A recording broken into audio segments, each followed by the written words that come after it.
Hello, everyone. Welcome to another episode of Bite Your Tongue, the podcast. And for the moms listening, happy Mother's Day. This is kind of a love it or hate it holiday. I don't personally love it. But that's why I wanted to reshare an episode we did our very first year. A conversation with two mothers who I really admire and think have extraordinary relationships with their adult children. What's also great about this episode is we have some warm and very honest messages from adult children.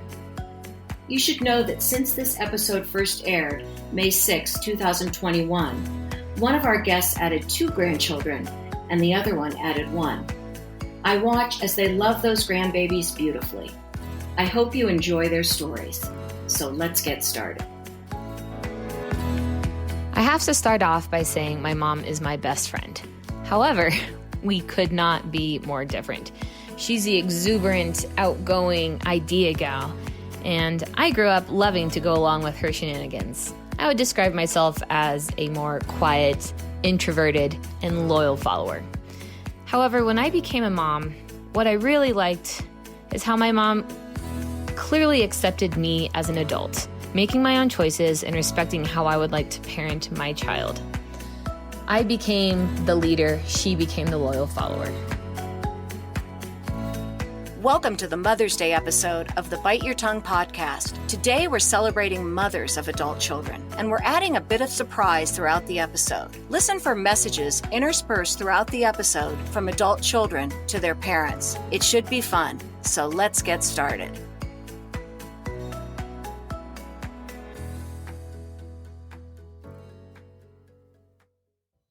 Welcome to the Mother's Day episode of Bite Your Tongue. I guess Mother's Day should be one of those days we really don't have to bite our tongues, but I don't think that's the case. Today, Ellen's unable to join me, so I'm on my own. Wish me luck. For our last few episodes, we've interviewed experts in different fields to talk about parenting adult children. Today, for Mother's Day, I want to celebrate 2 mothers I've admired for many years. They are real parents of adult children who I believe we all can learn from.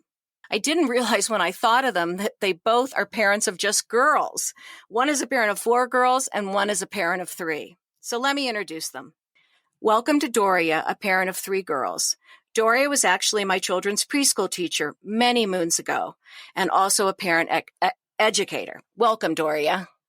Thank you, Denise. I'm very honored to be here this morning. And welcome to Sharon, who is a mother of 2 girls and 1 set of twin girls, so 4 altogether. Thanks, Denise, for asking me to participate. This is great. I'm so excited to have both of you with me today, so thanks for agreeing to do this. And I know both of you are lay people, so just your life experiences is what I'm hoping you'll share, and I think it will be valuable to all of our listeners. So the reason I selected both of you is because when I'm with you, I feel joy. I see joy in your lives. I see joy with your families. Both of you bring a spirit of fun and joy to every meeting, every party, even when I'm just hanging out in your homes. I feel as though this happiness and fun builds a great relationship with your adult kids. If you agree, do you have any suggestions for our listeners who might not come by this happy spirit so easily, how they can more bring this joy when they're visiting or with their adult children? Literally, when I go visit my adult kids, I always think of both of you. And I ask myself, or say to myself, be positive, Denise. Be happy, Denise. Bring joy, Denise. Don't ask too many questions, Denise.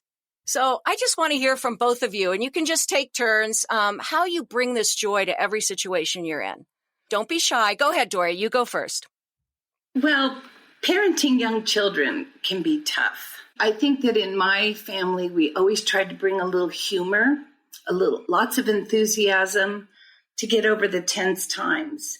And the main thing was that we wanted our kids to feel safe and valued, but we also wanted to have fun. And I think that kind of spirit carries through even into adult children. Sharon, how about you? I agree. I like to think our default position as a family is to have fun and laugh. And eat together a lot. We spent a lot of time playing games, doing crafts, outdoor activities, and everybody was able to be involved at whatever level they were capable of. And this led to a lot of spilled glitter, a cardboard town on our front porch, all sorts of things that bring us back to not so much the messes we made or seeing them as messes, but how much fun we had doing them together. But for someone like me that's, I bring more seriousness to situations, and I'm always thinking about what I need to do and what questions I need to ask. How can I bring more joy to the situation? Do I talk to my kids beforehand about planning games, trying to bring that fun? Because it's true, when we do games and puzzles and fun and laugh, it does make things more joyful. What do you think? Well, I think you have to be present. And I know that sounds a bit trite sometimes, but really being present at this moment with your kids is the key. Because we all know you close your eyes and the next thing you know, they are young adults. But, I always took my mom would say the dirty dishes will last, they'll still be there, and just enjoy this moment. And it's not easy, trying to have that feeling and that spirit, I think, is the most important thing. Yeah. Especially with younger children, and lots of hugs, lots and lots of encouragement in maybe not even the spoken word, but hugs and clapping and holding hands and that kind of thing. It still holds true as adults too. They need hugs. We need hugs. They need, a smile. We all need smiles these days because of the masks we're wearing so much. Those are the kinds of things that are really, they translate throughout our relationship and the times that we have together. Sharon, we have girls, and it might be different, Denise, but I pull my girls onto my lap every time I see them because they're always your children. And sometimes there's giggles, but they love it, even though most of them, all three of them are bigger than me, but pulling them onto your lap and just confirming that strong, loving bond that you have never gets old. I think that's really special, Dory, and I think you're really fortunate because you at least have two of them with you in Denver, and Sharon has one. So both of you are lucky at least to have some of them around. I'm not so fortunate. Let's move on now. Now, when your kids are young and they are living with you, we're entwined in their lives. But once they begin living on their own, they begin to have families or significant others of their own, or they move away. It becomes harder and harder to feel engaged in their life without feeling intrusive. Do you have any advice on how to create that bond if you can't pull them onto your lap? Or you can't just have them over for an afternoon to make dinner. Every visit with them is a formal affair. You're flying to see them, they're flying to see you, other than your chats on the phone. So sometimes when I'm excited to see them, I think everything I need to ask them that I haven't asked them for so long, and then it starts into a question session. And I try to avoid that. So how do you keep that bond alive even when you're far apart? Well, before COVID, we purposefully organized things together, trips, especially holidays. We now, with different families involved with husbands' families and that sort of things, we try to work around at least one of the major holidays all together. But I still, just send them little packages. And Chinese New Year is really important to me. So they always get something at Chinese New Year or Easter or even Thanksgiving, and definitely their birthdays. So it's just something that keeps us connected and organizing something so we can look forward to being together. That's one of the things we do. I have to say, God bless WhatsApp. Because I remember the days when phone calls were so expensive and they were such a hard thing to do. But I have a daughter who's been living in Europe for the past almost 5 years, and we honestly talk every day. We just touch base with each other. We've memorized each other's schedules. I know what's going on with her. She knows what's going on with me. We feel so close. Our family also has a running WhatsApp account that everyone comments on, sends pictures on. And so although she lives so very far away, I feel like our connection is so relevant and so close, even though we've got those miles between us. And my other two girls, I don't know if this is normal or not, but boy, we talk every day too. How's your day? How you feeling? What'd you wear today? What'd you do? Just silly stuff, but we just have that close connection. It's always been that way. And I was that way with my mother, so I can see that continuing with us. And that way there's no big breaks in our relationship. So like I said, God bless WhatsApp. So. How about you, Sharon? I feel exactly the same. It goes both ways. We really are so interested in each other's lives. We're so happy or sad when we're all happy or sad. We have this fam thread that gets a comment every day.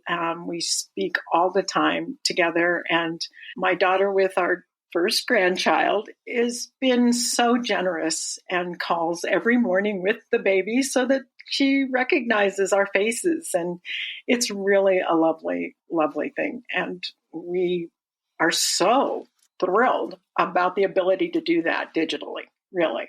So, this sounds like things that have been going on in your families for many years. So it wasn't something you just created as kids moved away or as they became young adults. Now you're talking to someone who really doesn't have that close connection with their child. They're connected. They speak maybe once a week, once every 2 weeks. They love each other very, very much, but would like to increase that bond. What sorts of, ideas or talking points or things they can bring up that don't sound judgmental or questioning or intrusive that may open the door for some of these parents? I have to admit, it starts early. And one of the things that my girls and my husband and I have talked about is how we prioritized eating as many meals, or especially dinner, together. And those times that were prescribed and expected always allowed for conversation. And because of the things that we were involved with in our work and in our volunteer lives, my husband and I, we brought up subject matter that may have been uncomfortable or taboo in other places, but we really were able to talk to them at relatively young ages about different things. And they appreciate that now very much. And that's some of the starting blocks for when you're together, where everybody gets asked how their day was, what was the best part, what was the worst part, is there anything special or sad that they wanted to share. And that was really the seeds for where we are now. I agree, Sharon. I love where you said, what was the happiest or saddest part that you'd like to share? And saying that with a non-judgmental tone and a really interested and empathetic tone or excited tone for the happy part. Go ahead, Doria. Oh, I just want to say my family is Greek and food is everything. So it was exactly the same thing in our house. Lots of conversation, lots of discussion, lots of fun, but also lots of serious things were discussed at the dinner table. And food is still unimportant. I have to tell you, my one daughter calls me and she says, "Mom, can you walk me through how to make your salad dressing?" So we're on the phone talking about food, talking about things, and we're making salad dressing together. Or I even know two of my daughters, they cook together on during the pandemic. So really finding those little minutiae of life that is so important. It doesn't have to be big major topics about how's that job going and are you able to pay your bills or things like that, although those are important, but also just the little things. How you feeling today? And with girls, they're like, "Mom, what are you wearing?" So just touching base, and we're all alive right now, and just make the moment special, even if it's a 2-minute phone call. Make it happy and special. I really love that. I love that. Okay, so we've talked about so many positive things, but if you had to guess, what are the things about you that might drive your young adult children crazy? How long do we have?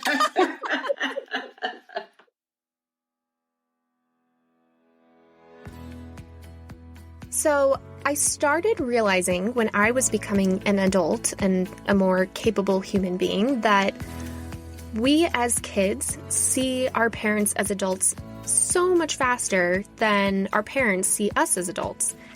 And that misalignment can be really annoying because I think becoming an adult is a lot of fun. You know, you're figuring out how to do things. You're not having to ask questions of your parents all of the time. And yet at the same time, your parents are giving you advice all the time. So I think really the things that might bother me about my parents sometimes is when they're being so well-intentioned, but they might be treating me like I'm maybe a decade younger. You know, checking in on, have I brought my car for an oil change? Have I done my taxes? How are finances going? You know, things that it's just they have a hard time seeing us kids as adults and maybe not needing them as much. So that drives me crazy. But really, what bothers me the most is when it turns out they do, in fact, still know more than me on a lot of things.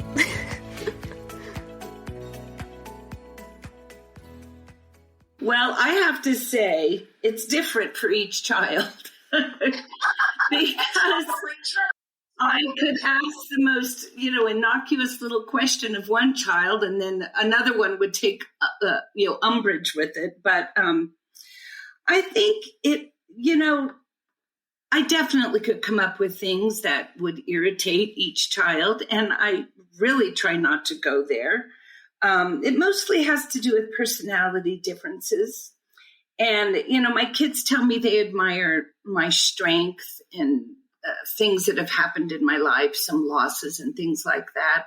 So I feel like we know each other well enough to not try to go there.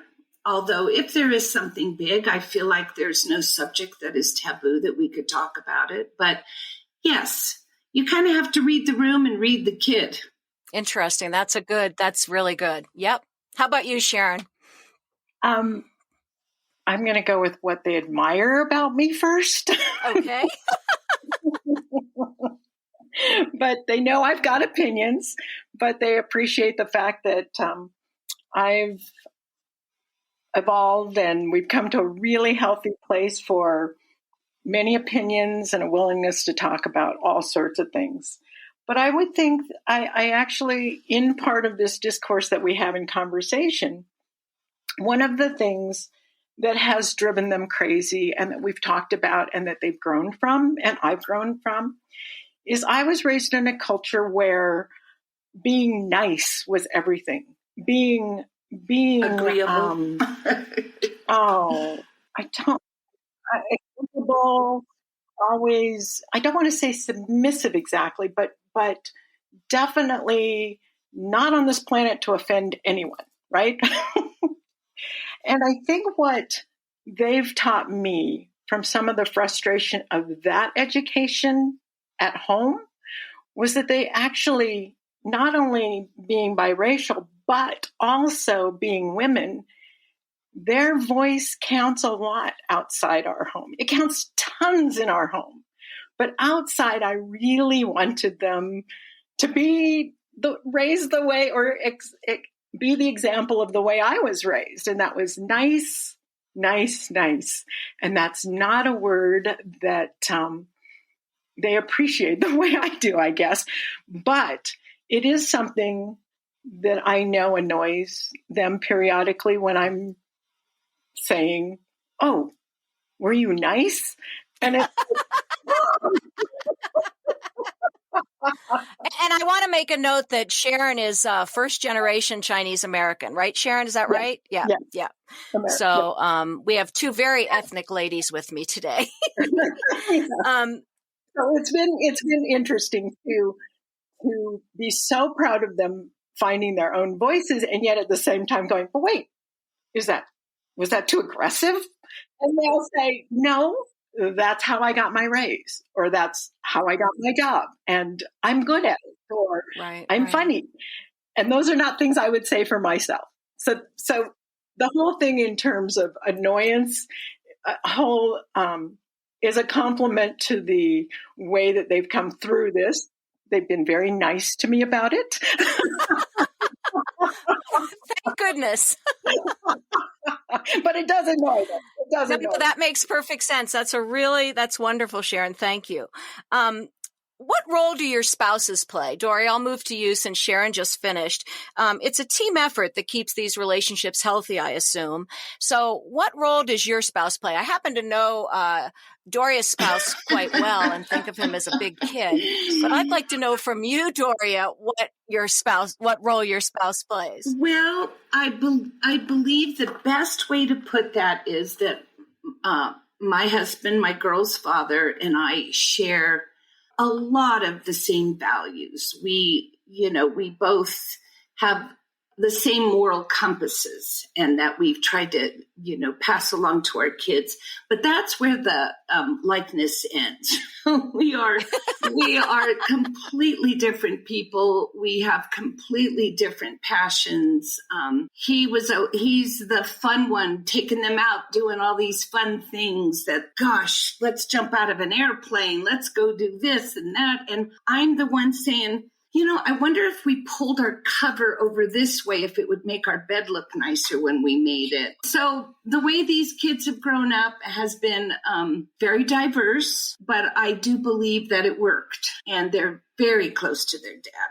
I'm very blessed to have had a partner that was truly 50-50 in the raising of my kids. So that's my story. And Sharon? I feel just as fortunate. I really do. He is a model of hard work, as we both are in our own ways. He loves his girls. There's just no question. He's calmer than I am.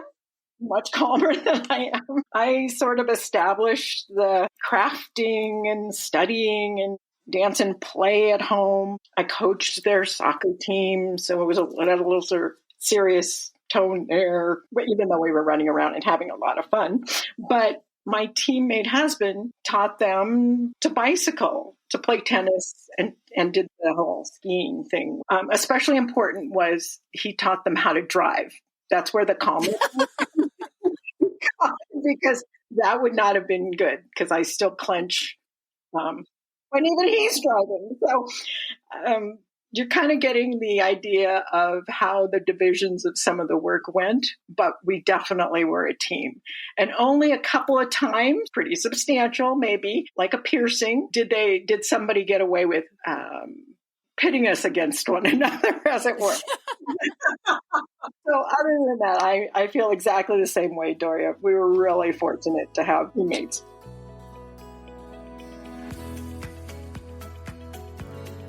So my mom does a lot of things super well, but one thing that I'm very grateful for is how interested she always is in the things I'm most passionate about.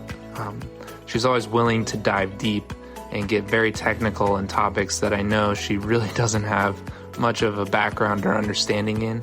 But she's really good at asking questions and, allowing me to just converse with her about the things I care deeply for. I think this is a rarity in the world, and it's something really special when you're able to share that connection with your mom. And she's always been, a superstar at cultivating that sort of relationship. Do the spouses ask the tougher questions? I think Tom was always a little wary of girl issues. He would run it by me. But, as far as things like their finances or figuring out when their tires need to be rotated or things like that, he was always the one that they turned to for that. But no, I think I got the tough questions. And I think when you come out of a generation being raised by parents that were raised by Europeans and a traditional family, my kids ask me and talk to me about everything. whether or not I'm ready for it. Very open.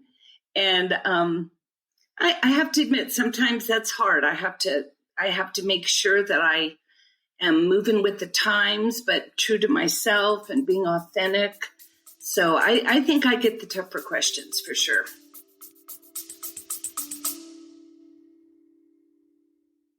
Hi, podcasters. Are you looking for a new, fresh podcast? Try out Pop Run Radio every Monday morning, wherever you get your podcasts. With Jackie Brewer and Megan Mills, new episodes every week. We have new, fresh topics that will make you laugh, cry, and motivate you to live your best life, or sometimes your most shallow life. So open up a fresh cold soda pop and tune in to Pop Run Radio.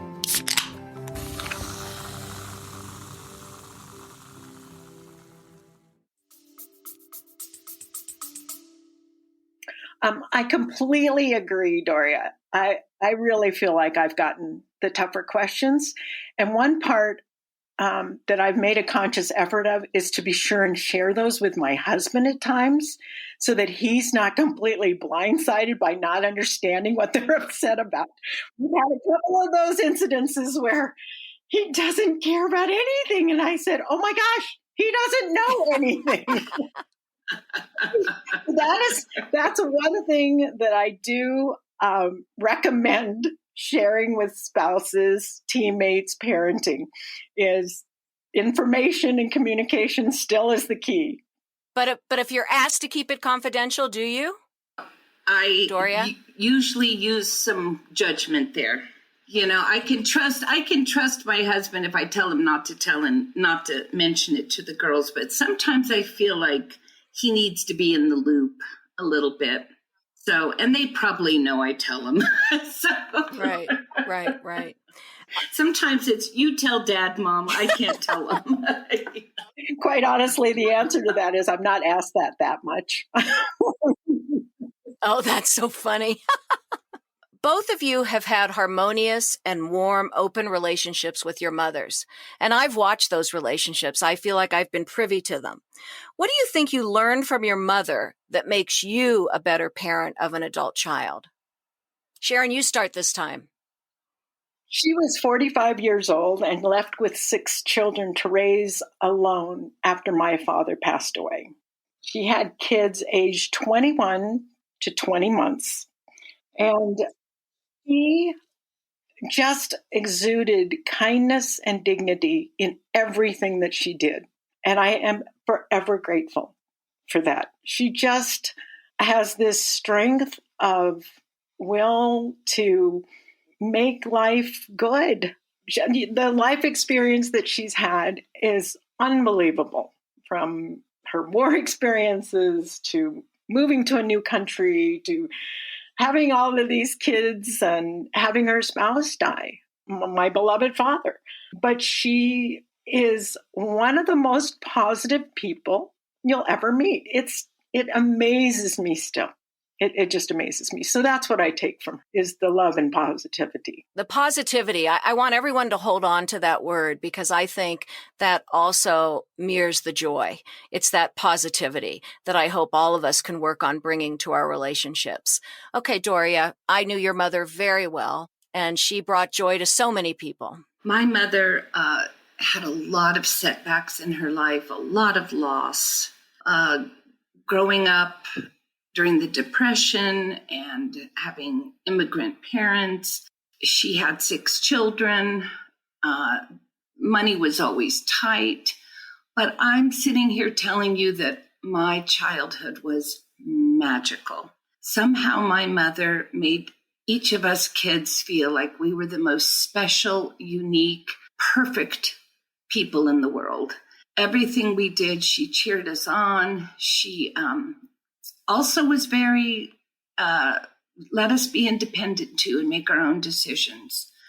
I think what she left me with was treat other people the way you would like to be treated. That was her credo. And she always would say, I want to be better, not bitter, in any type of situation that we came upon. And I just felt she loved being a mother, and she loved us unconditionally. And when I had kids, I was able to pass that along. And just the more I'm in the world, I realize what a true blessing it is to have a wonderful mother. And we can all strive to be that example for our children. And I think being present and being kind and unconditional love, those are the things that she brought to me and that I hope I've passed on.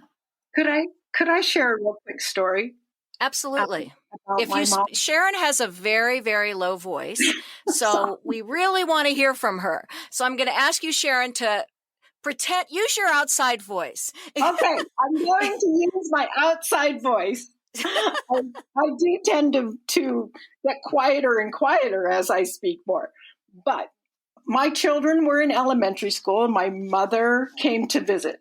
The twins were kindergarten. But it was one of those lives where soccer had occurred in the morning and dance class for the twins was coming up and somebody had an overnight. So we were in the car with my mother at least 4 or 5 times, maybe 6 that day. And all I could think of was, oh my gosh, she must think this is crazy because we spent all our time outside in the backyard playing at this age. We weren't driven to all of these different places.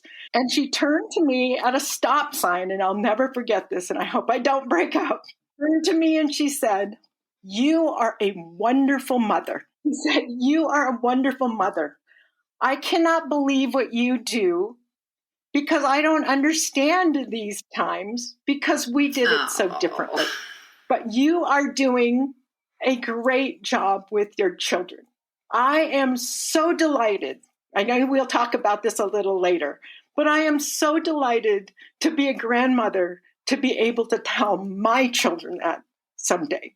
Interesting. So she could have turned to you and said, "I'm tired of being in this car. Why aren't your kids playing outside? We never did any of this." And instead, she validated who you were as a parent. Every crazy thing I was doing. And that's actually what was in my mind, was she's going to criticize what was happening that day because the children didn't seem to actually be running and playing or outside at all.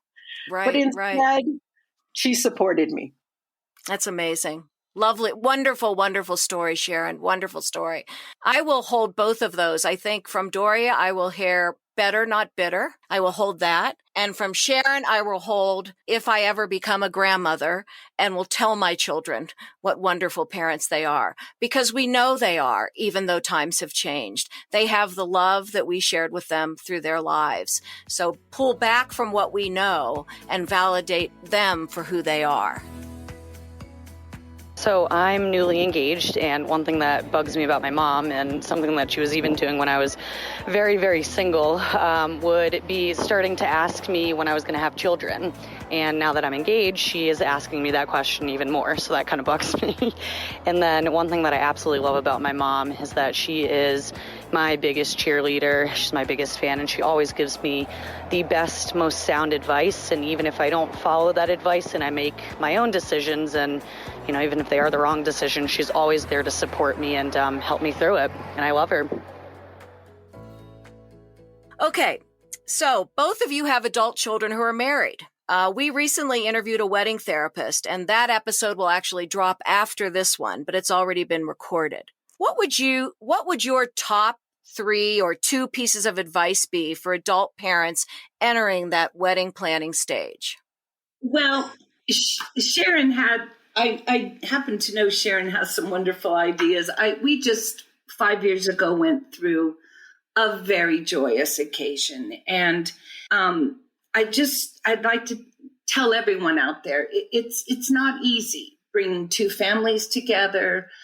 2 families might have different spiritual orientations, might have different ideas, but I learned early to just be open, be supportive, and it's their special day. I think kids today, they know what they want. They want it to be their own. They want it to be something very unique and something personal. Being married in the Greek Orthodox Church was not that experience for me. So I really I enjoyed watching different ideas and the different things they had, and they did it together, which I just thought was so fun. So I think my point being just to be open and be supportive, even if it's the letting go of the balloons or the birds or the whatever people do these days, it's different. It's fun, but just be joyful with them instead of trying to micromanage. That's my idea. It sounds like you bit your tongue quite a bit. To be honest with you, I was biting my tongue more for the generation before me, out of respect. They had ideas and religious kind of situations. And we had to I had to explain a lot of that to the other generation. And it was a little tricky. I'll be honest. We, we're a loving family, and we worked it through, and we discussed it, and everything worked out really well. But just know there's going to be issues. With love and patience, you can get through it. and better and not bitter, right? Exactly. Okay, Sharon, speak loudly. Okay, here we go. It's a bringing together of yourselves. What we've told our kids, it's a bringing together of yourselves and your communities. These two families are coming together, and we know more and more you don't do it all by yourself. You want that community to understand that they're so thrilled to be a part of the commitment that they're making to one another. So allow that for yourselves. And then in developing your family, your little family to a larger family, you get to define, just like what Doria was talking about. They get to define who their family's going to be, including their blood family and friends and all sorts of people that can support them through this life together as parents, as any other, at any other capacity. So one of the things that, besides remembering that you're bringing your communities together and that you're developing this family for yourselves, is we really strongly believe in the whole idea of some sort of premarital counseling, whether it be with an organization of faith that you may be involved with, or a professional marriage counselor, or anything. It's just really nice to be able to talk to an uninvested person, as it were, about issues of finances or, your love language or what the expectations of parenthood or parents are. And that's three of the things that we think about when our kids get married. I think that's a really, really great idea. I think, sometimes people think counseling is for when you're having problems. Oh, why are they going to counseling? But really, counseling can also be for building a stronger, better understanding and forward marching relationship. Is that, Absolutely. Am I saying that properly for you? Yeah. I don't want to take words from your mouth. No, that's exactly it. Yeah, you do. You put it much better. I don't think so. We're going to go into something that everyone asks me about. And when I started my podcast, I would say that the majority of parents who emailed me to ask me what topic should be covered, this one came up all the time. How to give advice. How do you give advice and refrain from being judgmental? Do you give advice that's not wanted or that is not asked for? Do you wait to be asked? How do you deal with things when you see things going awry or things that really need to be addressed, but aren't sure how to give that advice? Well, Denise, I think that in a nutshell, my children come to me for comfort. They come to me out of excitement to tell me things that are happening, or they come to me telling me things are funny. I love those parts. I love the joy and all of that. I love that. I love the people they've become. I love to celebrate things with them. But when they come to me and directly ask me questions in my advice, I feel kind of a reverence that they're coming to me, and I'm honored that they're asking me. And I really, really try to stop and think before I answer. And I try very hard to see it from their way. And, I find myself saying silly things. Well, from where I'm standing at 62, this, this and this and this and this. But I really don't find myself ever saying, you should do this, or you'd be better off if you do this. I feel like my role at this time in my life with my adult children is more of a supportive role and a comfort role. It's, they're in charge of their lives. They're all financially independent. They're doing their thing. If I saw something very destructive or, something happening in their life, I would be the first one to bring it up. But I really trust them, and I really know them well enough to know what they're going through. And it's not a big issue. Now, they might say something different, and I have blundered. Trust me, I've blundered, and we always end up laughing or crying about it the next day, but it's always discussed. I would say most of the time it's more just of a supportive role. So, yeah. Good. Thank you. I love that, Doria. Sharon? I freely give my opinion, but I try very hard not to have the opinion feel like a judgment.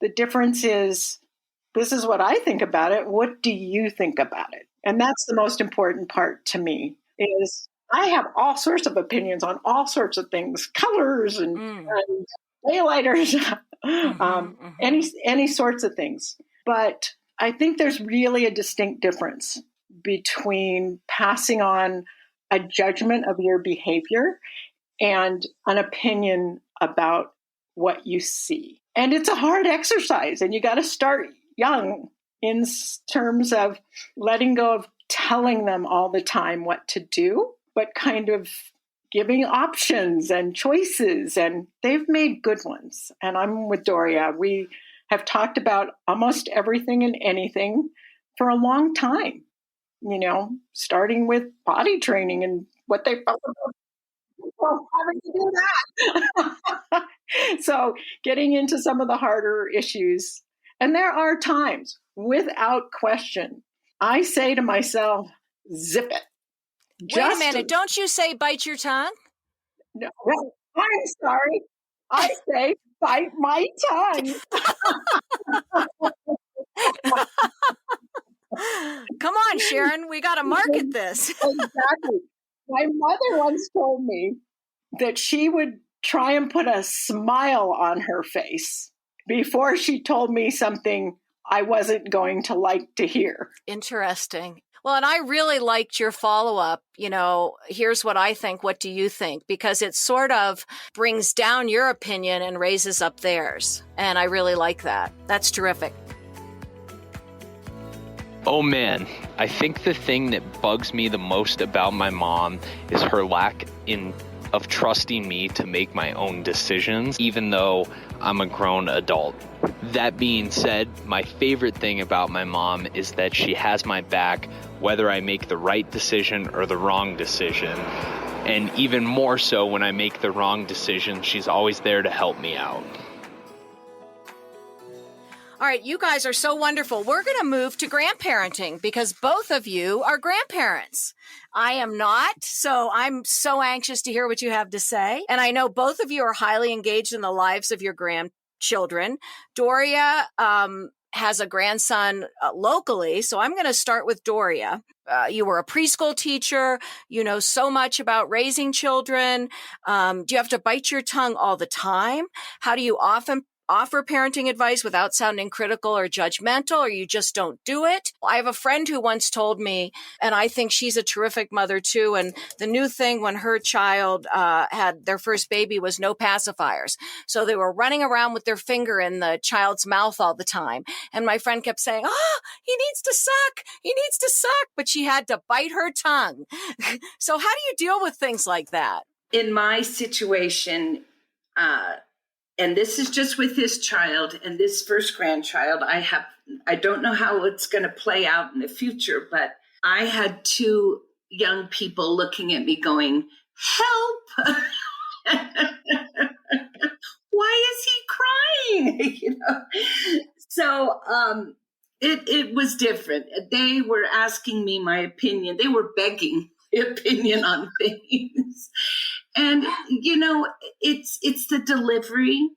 It's the compassion that you use when you see things that, you think, "Oh, I wouldn't do it that way."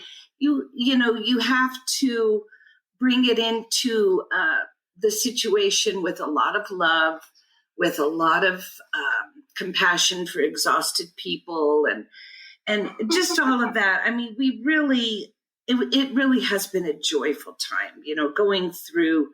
My background is early childhood development. So just watching this little beautiful spirit go through these different stages and do all these things that my daughters honestly never occurred to them to want to put anything and everything in the microwave. But,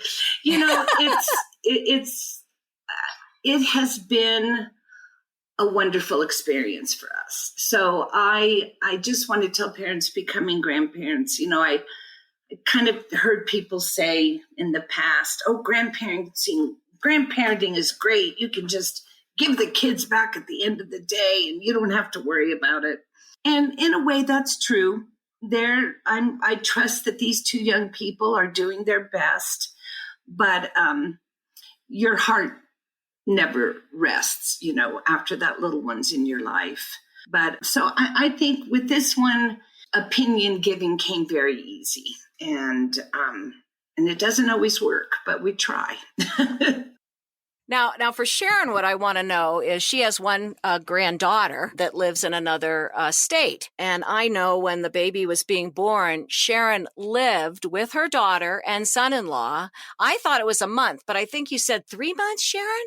2.5. 2.5 months. And I just wonder, what advice do you have for parents, when they are staying with their daughter and their son-in-law, or, you don't want to be, "Oh my gosh, when's my mother-in-law leaving?" Or, "Oh my gosh, how long's your mother staying?" How can you make that a harmonious visit? Well, I'm going to start out with, my heart explodes when I think about being a grandmother to my little granddaughter, our little granddaughter. It is so much fun. It is so much fun. And it is so humbling to watch my daughter and my son-in-law, we call him son, become parents. It is just a beautiful thing to think of your child being someone else's mommy. It's just a really fun thing. About living and visiting with them. For one thing, my son is a very, very kind and generous soul and knows when you get involved with my daughters, along come their sisters and their parents. We know how close we are, and they are generous to a fault in embracing us. So that I give the shout out to my son-in-law. I was there to help and to support as much as I could. And when I wasn't doing the things that I knew would help them, I would ask them, and then I would really give them as much space as I could during the times when we weren't just active, because this was a little family that was trying to come into its own after the delivery, which was a little rough. And so there was a lot of all hands on deck were needed and appreciated. So the advice about visiting is, don't take for granted that you're in their home. It's not my home. It's their home. And it's the way they've got it set up and the way they're going to live it. And it's marvelous. Just go in and say, this is great. However it is, how can I help? And give them space. That's terrific. Really, really terrific. I feel like I could talk to both of you for so long, but I'm going to have to start wrapping it up. Believe it or not, this has been one of my longest episodes. So I end every episode with asking my guests to give me 2 things that you think you would like our listeners to take away from this in parenting adult children. So, Dory, I'm going to start with you. Just 2 points that you hope they'll take away from today's episode. I think the most important thing in our family and in my growing up and my raising children is no matter how difficult the conversation is, and we all have difficult conversations, just make sure that the message of love and acceptance gets through, because no matter what age a child is, they need to feel safe, they need to feel valued. And we were blessed to have this job of being their parents, and we're always their parents. So don't forget that they need to be treated with love and respect every day. And it's amazing when you do that, the respect and the love comes back to you too. Beautiful, beautiful. Thanks, Doria. Sharon? First, we all fall and we can all be discouraged or struggle. And I just want us to remember to be kind to yourselves and to be kind to others. And we as parents continue to strive to consistently provide a loving and safe heart home. No matter where we are, our hearts are your home. And then the second part, my husband actually helped me with this. He said, as parents of adult children, we need to keep open to learning and being honest in our communication. And then my final thing is never, ever, ever hesitate when given the chance to say, I love you. I love you. I love you. I love you. A positive thing that my mom does that I love is she's very supportive. She's incredibly supportive of my career and believes so strongly in the work that I do and sees its value and its contribution to the world. I feel so honored and lucky. She's always there to support in any way that she can, and it makes such a huge difference. Gosh, you guys, this has been so wonderful, and this is going to drop the day before Mother's Day. So I want to wish both of you from the bottom of my heart a wonderful, wonderful Mother's Day, and to your 2 daughters who will also be celebrating Mother's Day, and also a special Mother's Day to all of my listeners. Thanks for joining us. Thank you all for joining us for this Mother's Day episode of Bite Your Tongue. Mother's Day is tomorrow, as I said, so those of you who are mothers, I hope it's a special day. We have a lot more exciting episodes coming up. In 2 weeks, we speak with Allie Houston Lyons, a wedding therapist from Isle Talk in New York City. We hope you'll tune in. And again, if you're enjoying the podcast, please subscribe and give us 5 stars. Follow us on Facebook, Instagram, and Twitter. And remember, we really do want to hear from you. Let us know what you thought of today's episode and give us some ideas on topics you'd like us to explore. Thanks again to Connie Fisher, our hardworking, ongoing audio engineer. And until next time, remember, sometimes you may just have to bite your tongue.